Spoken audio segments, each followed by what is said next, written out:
Hey everybody, Goosebumps are Dummies here, and today I'm finally going to be wrapping up my Tales review series, excluding the ranking, which will be coming at some point, with still more tales to give you goosebumps. Now, if you're watching this in order of release instead of chronological book order, 1 through 6, this is my final review. This is my final Tales to give you goosebumps review. And that means I have completed yet again another series, independent review-wise, instead of the overall, ranking review videos. So yeah, what better way to end off the review series or Tales to Give You Goosebumps with book 4, which I'll just tell you straight up, is easily the best Tales book. Let's get to the blurb. And now for the blurb. Reader beware, you're in for 10 Halloween scares. Will Charlie's recipe for pumpkin juice cause him some hair-raising terror? Are Dave's Ostmans biting off more than they can chew? Can Max's Halloween wish turn him into an endangered species? Some pretty wacky ideas on the back of here already. And this book has a lot of wacky ideas, as per usual in Tales to Give You Goosebumps, but there's some exceptionally wacky ones here, and they work wonders.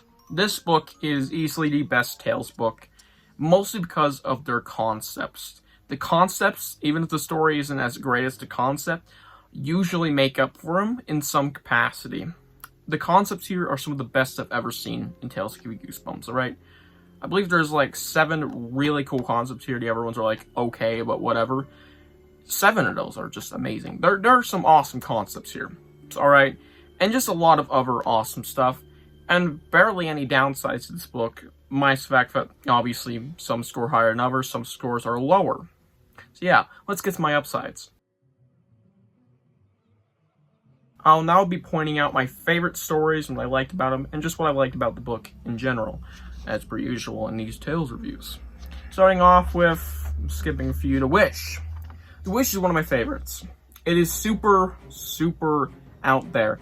It's kind of similar to Monkey's Paw in a way, only it has one wish, and it kind of results in the most bonkers, dare I say it, something strange about Marcy, if you know what I mean, type twist, only not horrible. It's actually kind of funny, and it's honestly really, really good. The twist is, this kid is transported into an alternate dimension where kids don't exist. They just don't exist, and they are now an endangered species. They are the only kid on this planet, I presume, or in the solar system, like, ever. There are no kids here. Yeah, it's such a random bonkers ending, but I kind of like it. And the whole story is just really good. Now, an old story. This is a hot take. I think it's better than the episode, and I actually like the episode. Yes, I like this. My only issue with it is, yeah, it's kind of, it's a little fucked up, but not like in a good way, but I still enjoyed it. Like, I'm not gonna lie, it's actually one of my favorites, 9 out of 10. There will be ratings for each of these at the end of the video. I really liked An Old Story. It was generally just a really solid story about, albeit kind of weird, aging kids up and selling them off to old ladies. Yeah. If you ignore how freaky that is, a little freaky, iffy, wicky, icky, if you know what I mean. If you ignore that, it's actually a decent story. I mean, why do people like horror? Why do people like watching maniacs run around killing people? Because it's, maybe a little fun. That's why I look at this like, yeah, sure, it's really disgusting, but so is murder. So it's like, yeah, whatever. But still, it is, like, kind of uncomfortable. But I really liked it nonetheless, I'll be honest. Awesome Ants. Hands down, one of my favorite stories in all of Tales to Give You Goosebumps. Awesome Ants is awesome, straight up. It is right up my alley. It is actually better than the episode 2. If not, it rivals it, I feel. Awesome Ants is a blast. It is just a blast with a short story about ants. Big ones. It's very similar to the episode 2, which is something I like, since I did like the episode a very big amount. I really enjoyed that episode. But its changes I almost prefer, if not a finger on par. I really like Awesome Ants, and the twist is really awesome. And like for all of these I mentioned so far, the concept is really, really solid. The Goblin's Glare. This is the best story in this book, And one of the best stories in Tales to Give You Goosebumps ever, period. No questions asked. I mean, maybe. Goblin's Glare is so simple. It is a simple idea. What if a goblin, a papier-mâché goblin, came to life? It sounds kind of goofy, but it's actually kind of unnerving. And whilst my only issue with it possibly is that it can be a little repetitive, it makes up for it in what it's actually going for. Because it's starting off like, alright, this is a little repetitive, because there's a dream sequence after dream sequence. And it ends up just being a kind of a mindfuck. Let's just say you're not in, we're not reading a dream sequence. The whole story is a dream, kind of like of in your basement, but it's not the main character's dream. It's the fucking goblins. It's so bonkers. And I love it. I love that twist. It is crazy. It is weird, and it recontextualizes the story in a way that is just like, wow, okay, weird. Fucking love it though. And it doesn't even make a lot of sense, but it's just one of those guilty pleasure reads that is really not even just a guilty pleasure. It's just a straight up banger. It's a great little short story about a goblin with an insane twist attached to it. Yeah, absolutely love Goblin's Glare. And Bats Bout Bats, the final huge praise here. Bats Bout Bats is a generally really, really good story. It's basically new kid. They're weird. They really like bats. And it's kind of similar to Vampire in the Neighborhood, if y'all remember that, because, well, literally vampire bats. And, it has this new kid. They're acting strange. There may or may not be something more than meets the eye. And here, yeah, no shit. There is something. She is a giant bat creature, I believe. That's her true form. It's like, holy shit, that's kind of cool. It's kind of cool. I really, really, really like this story. I think Bats Bout Bats is just generally a fun time. It is solid, and I love the concept, once again. Yeah, absolutely love that one. All of these stories in here are above a 7 out of 10, I'll just give you that much. So there's not going to be really downsides, but there are stories I don't like very much. Now for the stories I thought were kind of weaker. There aren't many, but there are 3 that I can name, and they're all the same exact score, only they vary in placement when it comes to my Giga Goosebumps Tales ranking. Can't say the second word after Giga. Let's start off with Pumpkin Juice. It's the very first story in here.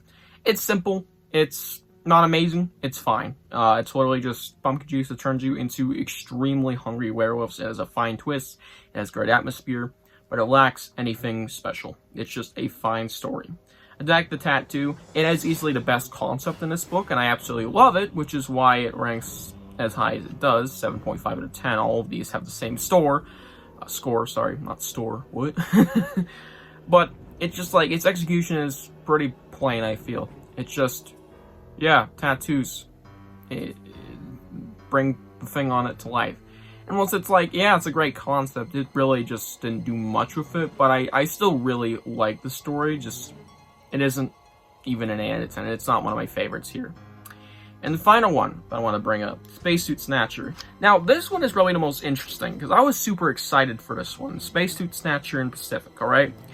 That story was really interesting, alright? I was intrigued because I love alien stories and Goosebumps, and I'm not going to be like, oh, so disappointed because it wasn't what I was hoping it would be. I'm going to be fair. The first half is amazing. Like, it's genuinely some really wholesome and quirky, really solid writing. Like, it's some of the best writing I've ever seen in a Goosebumps story for the first half. I'm not even kidding. It's very wholesome to read. And I can even relate to the main character. It's just like, the second half is kind of campy. And there's also a big fake out. Yeah, they pull a dummy one in here where a lot of the story is bullshit. Yeah, which kind of pisses me off. That's my only true issue with that, but that's enough to drag down the score by a lot, because it means that we waste a whole lot of time here. But then it results in, like, a fine twist, albeit a little goofy and, like I said, campy. Yeah, concept here is good, but just like, damn, waste a lot of time here to have maybe a better story with a giant fake out. Yeah, but I still really enjoyed all 3 of those mentioned to some extent, 7.5 out of 10, whatever you think that is worth. 3/4 of the story is good, basically, since it's 3/4 out of 10. There's nothing to be said about the other ones, like Scarecrow. That was probably the least to be said about. Scarecrow was really a story about a scarecrow that, like, hurts you if he takes objects, and it's very weird. If you take a hat from the Scarecrow, your head's gonna hurt, because it correlates. It's really fucking weird. Don't Feed the Bears is like a Care Bear theme park, only they're furries. Though I don't hate it. It's just like, wow, it's kind of goofy, but kind of scary. Twist ending is pretty good. Yeah, there's not a lot to be said about a lot of these. There's not a lot to be said about those few. But everything else, there's a lot to be said, and I love the concepts of a lot of these stories. And yeah, I had a blast with this book. I think it has some great Halloween atmosphere. But it's just not amazing. Like, amazing. It's just really good. And yeah, the only reason I put a downside in here is because there's lesser good stories, which is literally in every Tales book. There's always the lesser good stories. Only here, they're all actually decent. There's literally no bad stories, which is like, wow, that's actually kind of cool. Let's move on to my rating. I give Still More Tales to Give You Goosebumps an 8.5 out of 10.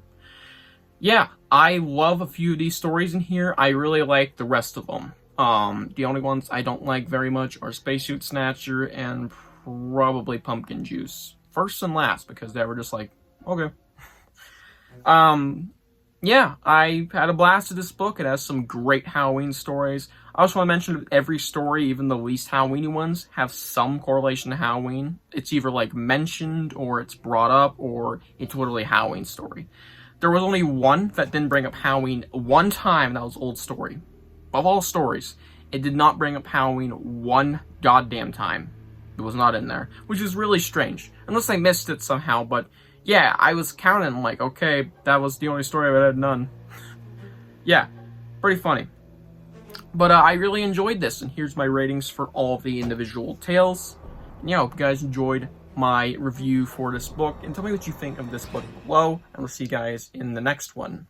Bye.